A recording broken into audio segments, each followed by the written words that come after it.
In this episode of Full Droop TV, we fabricate a Prerunner bumper for a Ford Ranger, then take Project F-150 out to the desert. Full Droop TV starts now.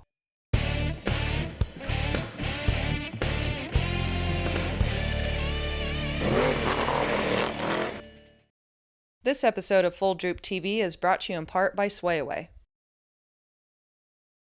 Hey, thanks for tuning in to another episode of Full Droop TV. Well, today we're finally going to get out in the desert and do a little testing with Project F-150 and get some tuning done on our Swayaway 3-tube bypass shocks. But before we hit the dirt, we're going to be fabricating a new bumper for our Ranger here. Now, there's nothing wrong with this bumper. It's made with 1.5" tubing, and we want to step that up to 1 3/4" tubing. And if you watched our F-150 front bumper build, we're going to take a lot of the design cues that we built into that bumper and incorporate them into our Ranger bumper. So after we get this bumper off, we're going to start by fabricating our mounts. I wanted to create a bolt-on bumper for our Ford Ranger. So after removing the old bumper, I started to look at the frame and realized there's only a couple places that you can reuse the factory mounting holes in the frame. So after making a few cardboard templates, I came up with a design that I like, transferred that onto steel, and this is what I came up with. This piece has a couple flared holes, a few different breaks. I also drilled a hole and slid in a 1/2" grade 8 bolt and welded it into the backside. This is going to serve as the foundation for the main tube of our bumper. It's going to bolt in here, and after I get a few boxing plates tacked in place, I'll take this piece off, take it over to the welding table, and finish all the welds.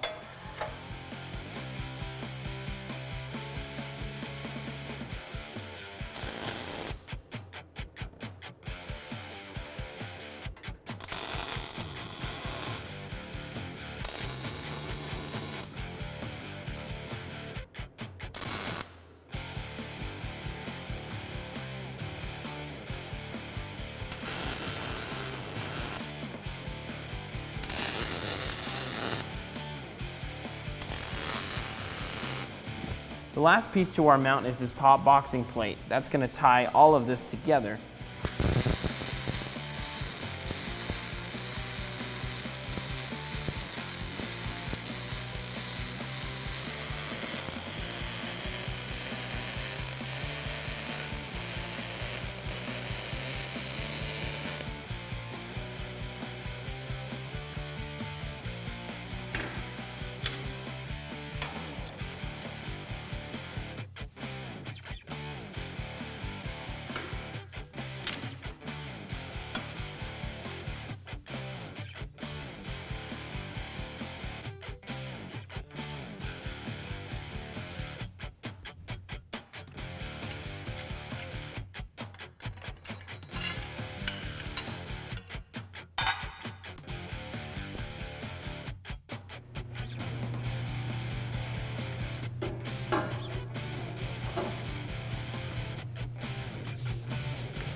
Now that I have the main tube tacked in place, I can go ahead and finish weld all the seams.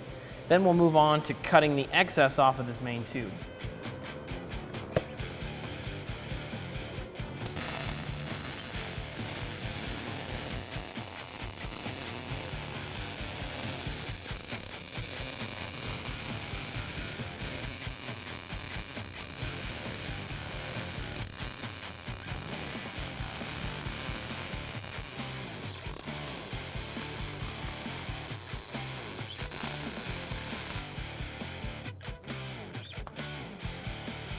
When I bent up the main tube for our bumper, I left excess on these ends. The reason I did that is I wanted to be able to sight the body lines and determine at a later time where I wanted to trim this. So I'm using the bumper as a guide, and using the straight edge along that edge, I can sight right on that point, and I can mark out my line. And then using a grinder with a cutoff wheel, I can come in and make a nice clean straight cut through the tube.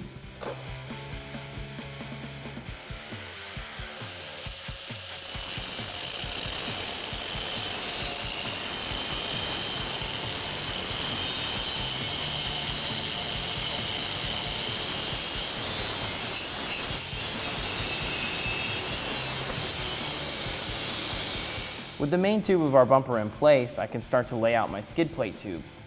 Now before I put those into position, I need a place for them to land. So I'm going to create a drop bracket that's going to go from the frame, down, over, and then back up. And instead of doing bends in the corners, I'm going to be miter cutting each of those corners. And that whole piece is going to land on these tabs, which I'm going to bolt into the frame using existing factory holes.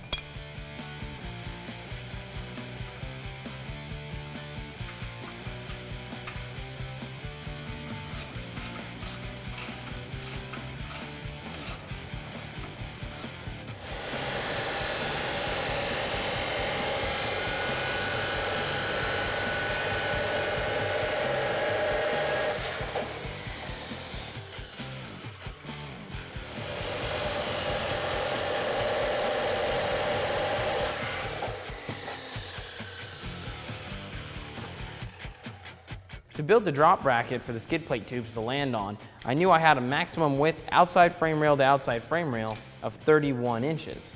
I also knew that I wanted to create a 7-inch drop for that bracket. Also, where the radiator landed, I knew that I could only get the bottom tube to be a maximum width of 24 inches. So using all those measurements, I created this layout. And that allowed me to create this piece here with the correct miter cuts. Now that I have it tacked together, I can take it over to the truck and get it welded into the tabs.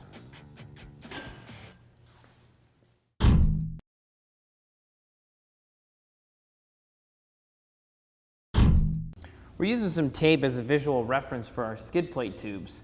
We don't know exactly where they want to land, so using the tape gives you a good guide as to the angle of the skid plate and exactly where it's going to land on the main tube and on the drop bracket. Once I get these figured out, I'll cut out 2 tubes and notch them, tack them in place.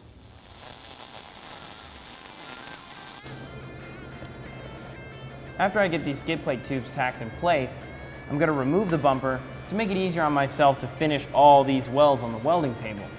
Then we'll move on to the skid plate.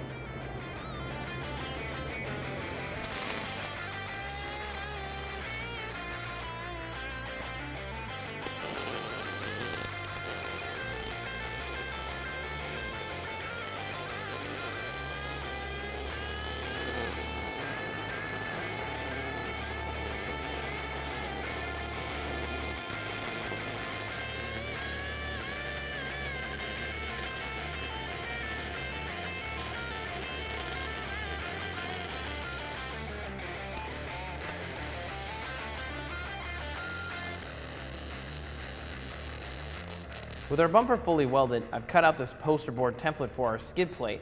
I'm going to get this transferred onto some aluminum and we'll get that cut out.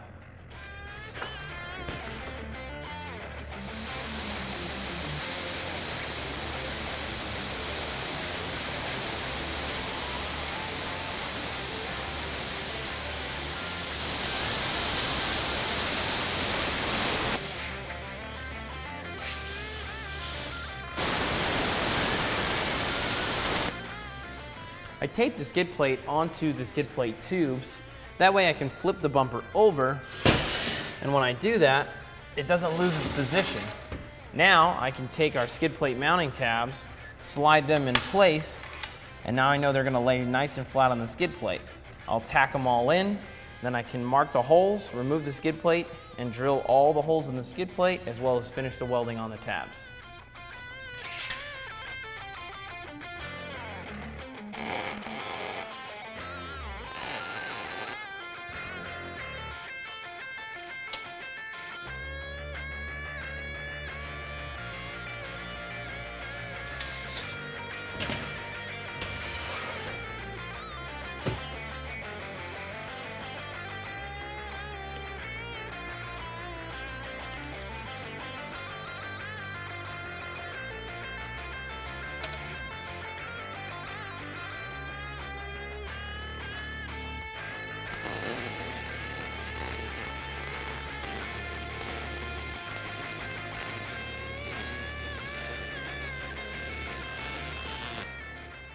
For lighting on our Ranger, we're going to use this Casey Highlights 20-inch LED light bar.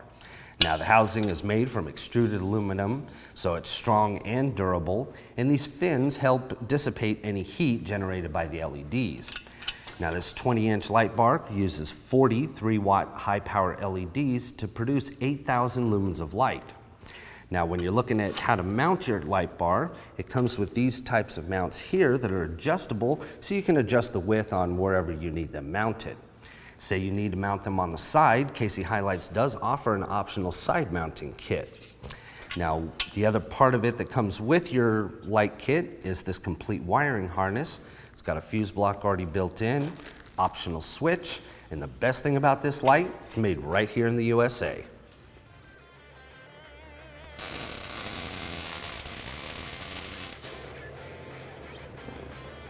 With our bumper bolted back on, I've tacked in the 2 mounting tabs that are holding our KC Highlights 20-inch LED light bar. With the tabs tacked in place, I can remove the light, then I can finish weld both of those tabs.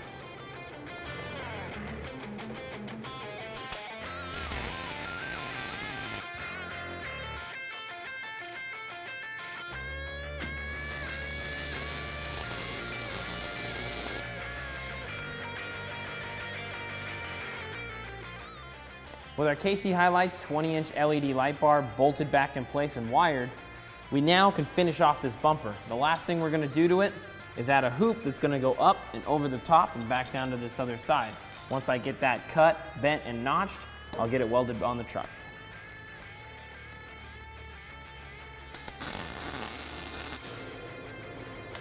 I've got the upper hoop tacked in place. We chose to put it on this angle to better protect our KC Highlights LED light bar.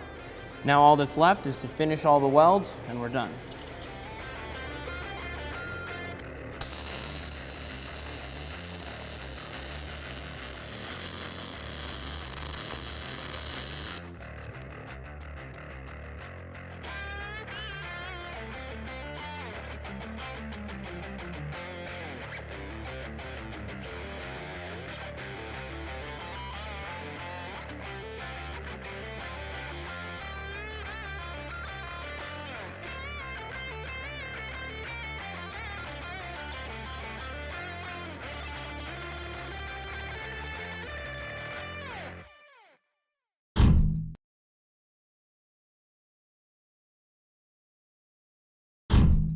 Before we hit the desert, I wanted to give you guys a brief overview on shock components and adjustment. Now this is a sway-away 2.5-inch remote reservoir coilover. It features dual rate springs, a 2.5-inch shock body, and a remote reservoir for increased oil capacity and cooling. Now anytime you're dealing with a coil spring setup such as this, you have to keep in mind that over time, the natural weight of the truck is going to compress this coil. So after you set your initial ride height, you may need to adjust it afterward.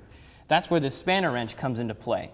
You can use a spanner wrench, and spinning this collar, you can adjust your ride height after. You just have to back out this set screw, put some clockwise turns into this collar, and it'll bring your ride height right back up to where you want it. On the rear of the truck, we're using a sway-away 3-tube bypass shock. It features a 3-inch shock body, 3 different bypass tubes, and a piggyback reservoir. Now this section here is the check valve of the bypass tube. These are both for compression. Now the compression stroke is when the rear suspension travels up towards the truck.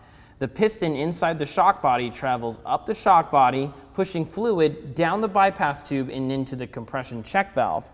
Now to adjust the check valve, you need a 9/16 wrench, which you can loosen up the jam nut, and then by using an Allen wrench in the set screw, you can back out the set screw or tighten it depending on how much pressure you want to be released back into the shock body. Once we get some testing time out in the desert, we'll run the shocks exactly how they came from sway-away, and then once we get them hot, we'll make our adjustments.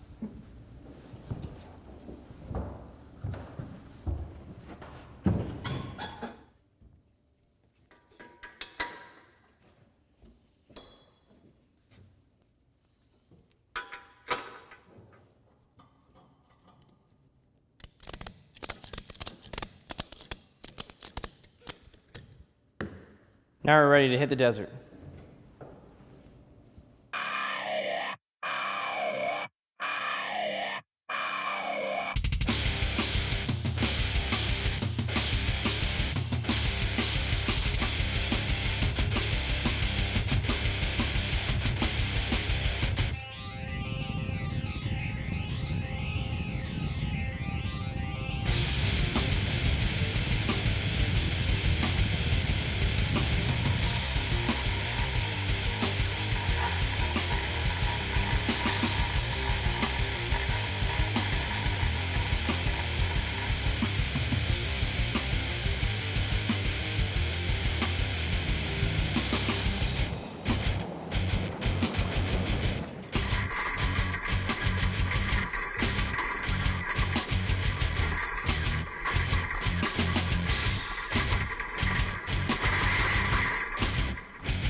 While testing our F-150, we noticed that our rear suspension was bucking as we went over the whoops, so we adjusted the compression check valves on our bypass shocks to soften up the compression stroke. This allowed the shock to absorb more of the bump instead of bucking the rear end of the truck.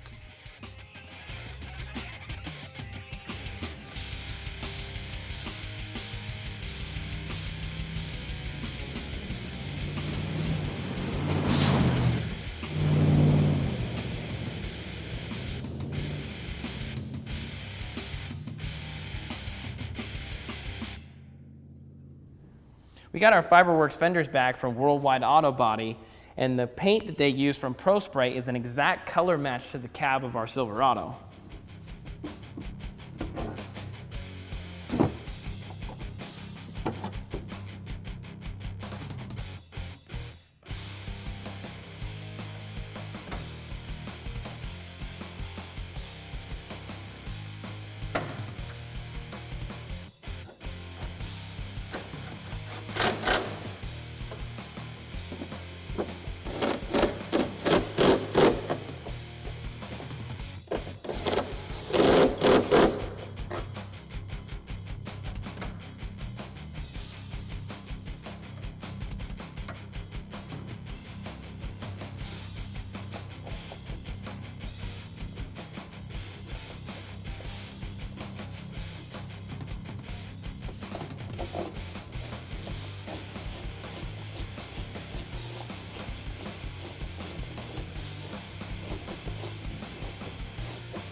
FDTV Talk is presented by Prerunner Maniac.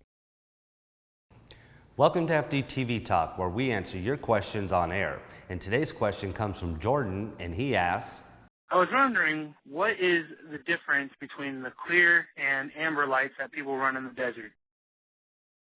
That's a great question, Jordan, and the main reason for using an amber light out in the desert is to cut through the dust.